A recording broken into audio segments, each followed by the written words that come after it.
ये दो कानून आपके सामने दिख रहे होंगे, एक है माइनॉरिटी कमीशन एक्ट, एक है राइट टू एजुकेशन एक्ट। इन दोनों को हमने कोर्ट में चैलेंज किया हुआ है। हमारा यह कहना है कि भारत में माइनॉरिटी मेजॉरिटी का कॉन्सेप्ट हो ही नहीं सकता, और यहां लीगल बैकग्राउंड के बहुत लोग बैठे हुए हैं, इसलिए आज इस विषय को टच करना बहुत जरूरी है। आज मैं भारत के सभी कॉन्स्टिट्यूशनल एक्सपर्ट से पूछ रहा हूं कि भारत के संविधान के किस पन्ने के ऊपर मदरसा लिखा हुआ है। भारत का संविधान तो मदरसा खोलने को अलाउ ही नहीं करता। संविधान की इंटरप्रिटेशन चार तरीके से होती है: literal interpretation, purposive interpretation, harmonious interpretation, constructive interpretation. एक पांचवा तरीका भी होता है जो भारत में नहीं होता है, हम कोशिश कर रहे हैं उसको इंप्लीमेंट करने के लिए। हमारे छोटे बेटे ने उसमें बड़ा अच्छा आर्टिकल भी लिखा है, कल्चरल इंटरप्रिटेशन। आप गूगल करिएगा cultural interpretation of the constitution, Nitin Upadhyay करके, छोटे बेटे ने उस पर काम शुरू किया है। हम एक पांचवा इंटरप्रिटेशन भी भारत में स्टैब्लिश करना चाहते हैं, कल्चरल इंटरप्रिटेशन। भारत के संविधान का आर्टिकल 27 कहता है कि रिलीजन को प्रमोट करने के लिए सरकार 1 रुपए खर्च नहीं करेगी।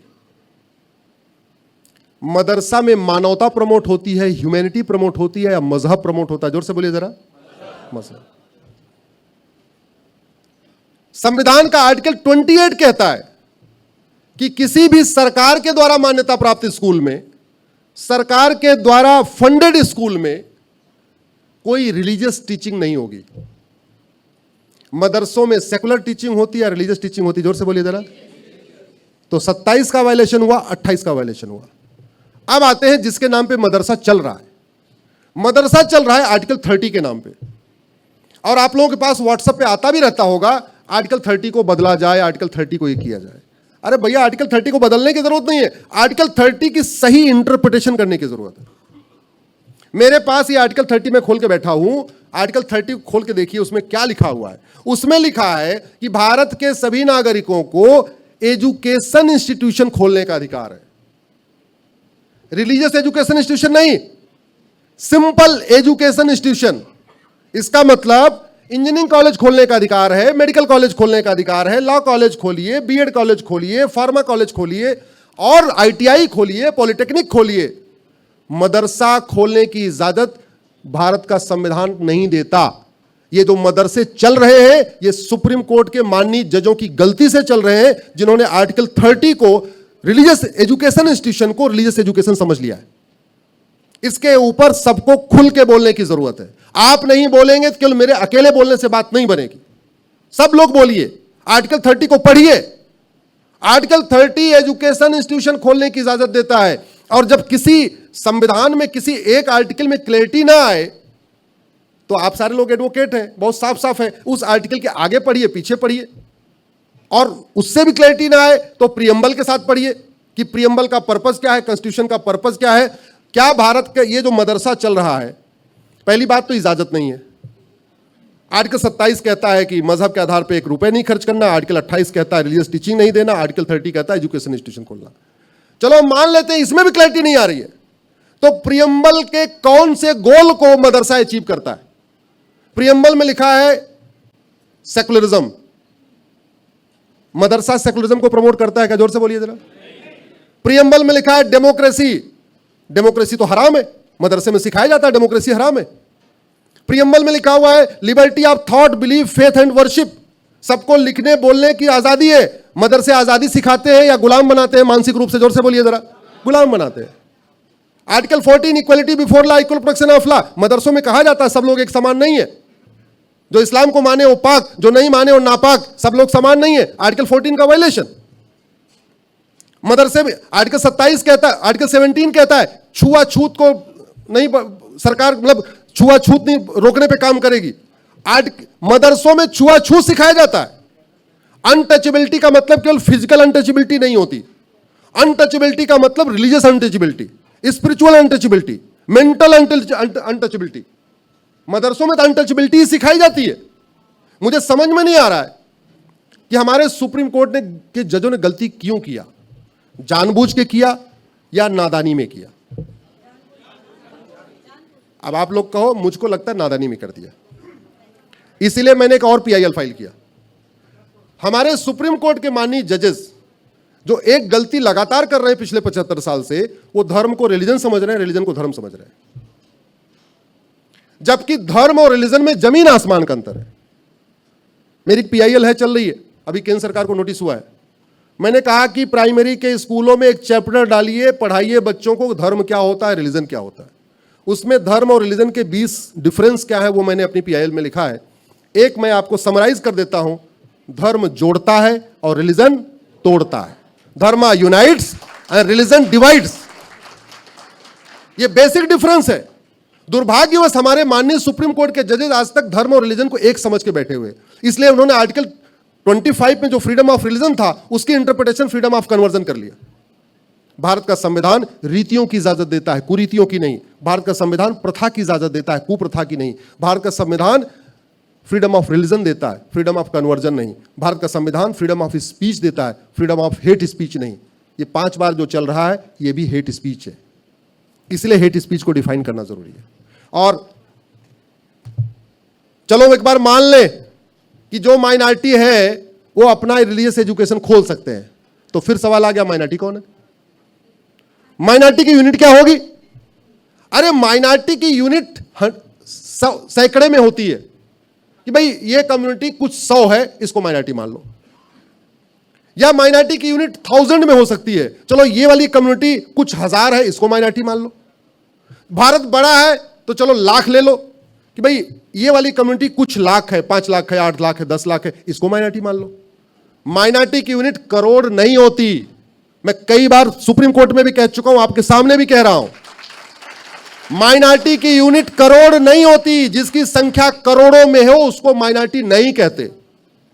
यूएन कहता है एनी ग्रुप और community which is socially, economically, politically non dominant and inferior in population less than 1%। ऐसा समुदाय जो सामाजिक रूप से उसकी कोई वजूद ना हो, आर्थिक रूप से कोई वजूद ना हो, राजनीतिक रूप से जिसका कोई वजूद ना हो, संख्या में नगण्य हो, 1% से कम हो, उसको माइनॉरिटी कहते हैं।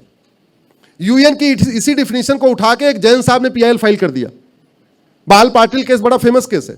बाल पाटिल पहले मुंबई हाई कोर्ट गए, बोले जी हम तो 1% से कम है, हमको माइनॉरिटी का दर्जा दे दो।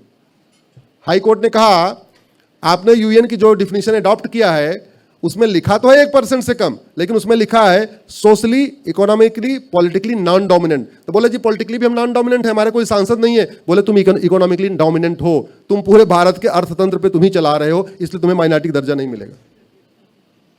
वो सुप्रीम कोर्ट तक गए। 2005 में जस्टिस धर्माधिकारी की बेंच ने वो जजमेंट दिया है, 3 जजों की बेंच ने, बड़ा फेमस केस है। उस समय सुप्रीम कोर्ट ने 2005 में कहा यह माइनॉरिटी मेजॉरिटी का कॉन्सेप्ट भारत की विभाजन की फाउंडेशन तैयार कर रहा है।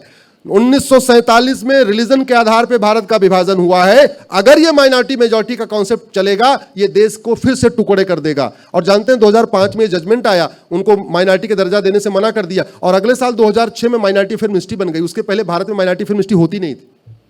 जो यंग जनरेशन उनको लग रहा है सदियों से माइनॉरिटी फिल्म मिनिस्ट्री चल रही होगी, माइनॉरिटी फिल्म मिनिस्ट्री पहली बार भारत में 2006 में बनी है।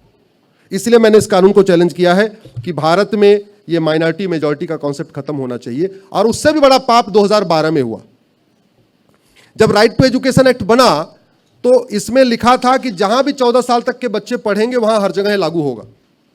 यानी गुरुकुल में पढ़ेंगे, मिशनरी स्कूल में पढ़ेंगे, मदरसा में पढ़ेंगे, जहां पे भी पढ़ेंगे राइट टू एजुकेशन लागू होगा। किसी गुरुकुल ने इसका विरोध नहीं किया, हमको इस कानून के दायरे से बाहर निकालो। किसी इवन मिशनरी स्कूल ने भी विरोध नहीं किया, हमको इस कानून के दायरे से बाहर निकालो। लेकिन जमीयत उलमा हिंद और पर्सनल लॉ बोर्ड ने आंदोलन शुरू कर दिया 2011 में, और 2012 में एकाएक इस राइट टू एजुकेशन एक्ट को बदल के मदरसों को इसके दायरे से बाहर निकाल दिया गया। तो बाकी जहां स्कूल में टीचर के लिए टीईटी अनिवार्य है, टीचर समझते हैं ना, टीचर एलिजिबिलिटी टेस्ट, मदरसों में पढ़ाने के लिए टीईटी अनिवार्य नहीं है। मदरसे चूंकि इस राइट टू एजुकेशन के दायरे से बाहर हो गए, तो नतीजा यह है मदरसे में कौन पढ़ा रहा है सरकार ऑडिट नहीं कर सकती, कौन सा किताब पढ़ाई जा रही है सरकार देख नहीं सकती, कौन पढ़ने वाला, कौन पढ़ाने वाला, कहां से फंडिंग आ रही है, कितने पढ़ाने वाले, कितने पढ़ने वाले, सरकार कुछ नहीं कर सकती। और मदरसे में वसुधैव कुटुंबकम सिखाया जाता है क्या? जोर से बोलिए जरा। नारी तू नारायणी सिखाया जाता है क्या? सर्वमंगल मांगल्य सिखाया जाता है क्या? सर्वे भवन्तु सुखिनः सिखाया जाता है क्या? नहीं, मदरसों में पाक नापाक सिखाया जाता है, हराम हलाल सिखाया जाता है। भारत का त्योहार मनाना हराम है। भारत के जो जो जो लोग कन्वर्ट नहीं हुए उनके साथ बैठना मिलना हराम है। आप लोग वीडियोस देखते रहते होंगे, क्या क्या ये सब वहीं पढ़ाया जा रहा है।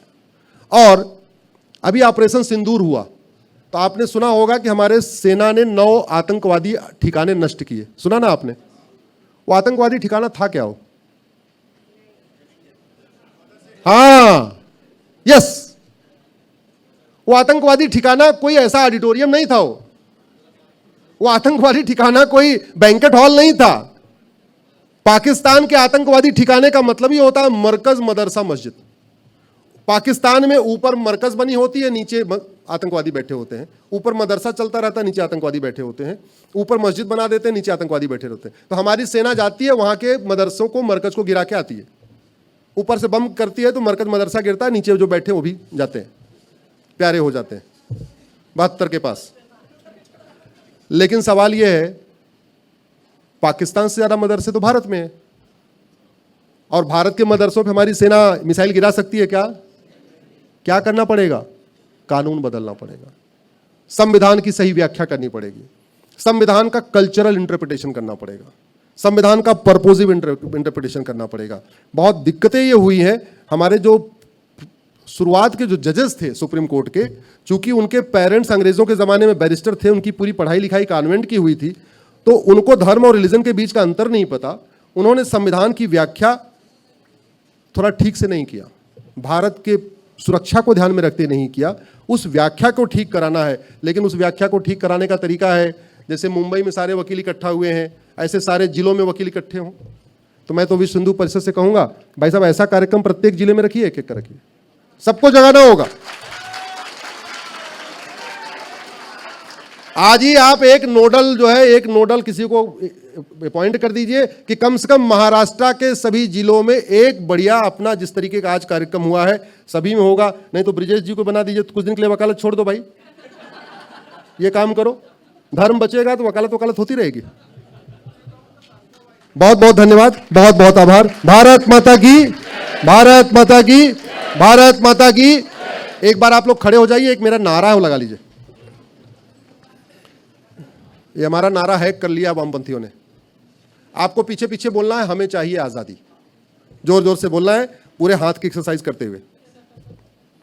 गुलामी के नाम से, गुलामी के निशान से, गुलामी की कुरीतियों से, गुलामी की कुप्रथाओं से, गुलामी की शिक्षा से, गुलामी के झूठे इतिहास से, लफ्ज़ जहाज लैंड जहाज से, धर्मांतरण कराने वाले जमातियों से, धर्मांतरण कराने वाली मिशनरियों से, रोहिंग्या बांग्लादेशी घुसपैठियों से। भारत माता की, भारत माता की, भारत माता की। बहुत बहुत आभार।